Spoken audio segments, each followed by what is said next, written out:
NLP has been lacking a dimension, and I think that's a dimension that is provided by some of the thinkers that have thought about concepts of free will and determinism and predestination and karma, which provides us with some interesting tensions and conflicts. A great deal of the New Age has been accepting of and perhaps even more promoting of karmic theories, theories of rebirth, ideas of being somehow brought in tune with a cosmic force or a cosmic energy which determines the outcomes of one's existence. And thus are promoted many strange theories about how one connects with these powers and how these quantum effects, which are blissfully left unspecified, will change one's DNA, and one's DNA will begin resonating with the universe, and there will be some kind of resonant passage between the stuff inside the nucleus of your cell and these interesting information-carrying strands of data, which are our genetic heritage, you might say our genetic karma, and some kind of great cosmic or cosmological external force which binds us all into some kind of vibrating unity. And I think that is really fascinating screenwriting. However, the real issue of free will and NLP, I think, has a more lively and rational and vital connection. And why practice it? Why do it? Why involve oneself? I think the reason is, the underlying reason, you might say the philosophical substrate of engaging in something like this, is that it increases what NLP might term as flexibility. And flexibility, I think, translates fairly isomorphically to the idea of free will. It increases your quotient of free will, or your quotient of your capacity to alter your mental state and thus alter your responses to the environment and give you more creative and effective responses to the environment. So that, in my framing, is the essence of free will, the capacity to have a high response potential, which you hear that term used in military thinking, military planning. You've got a high response potential.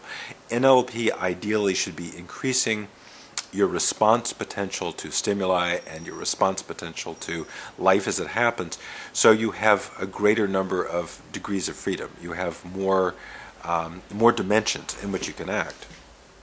A considerable amount of the sort of mid to late 20th century thinking, you heard this a great deal in psychological philosophers such as Erich Fromm and also in Daniel Goleman. They talked about the automaton, that man could exist in something that was between a state of complete slavery or enslavement or subjugation, which is, say, the state of the will-less serf that is dominated by the overwhelming power, where one has no option whatsoever, and on the other hand, the sort of idealized, the sort of Platonic ideal of the free man or the free being that is capable of anything. You know, you start getting these overtones of Ayn Rand and the Übermensch of Nietzsche, which I think is also kind of an unreal ideal. It's become almost sort of a masturbatory fantasy of the libertarian mind.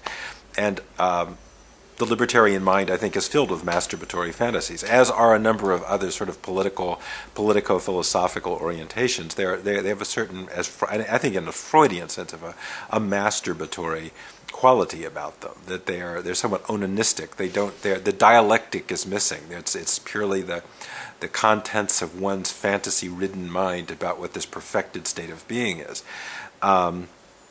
Dialectic is something else. It's something that Plato helped us appreciate. And but the automaton is a kind of person who is, you might say, the person who exists in a state of hypnosis, or a person who exists running scripts or playing tapes, or as kids we used to talk about each other's parents as being on cruise control or autopilot. Like, well, my dad is so on cruise control. He just, once he's on cruise control, there's no talking to him. He's just that way. And so what we could potentially, ideally be working toward here is a condition of personal liberation. And you might put that into your good old meta model and say, well, liberated how? Liberated for whom? Who is liberated? In what way are you liberated?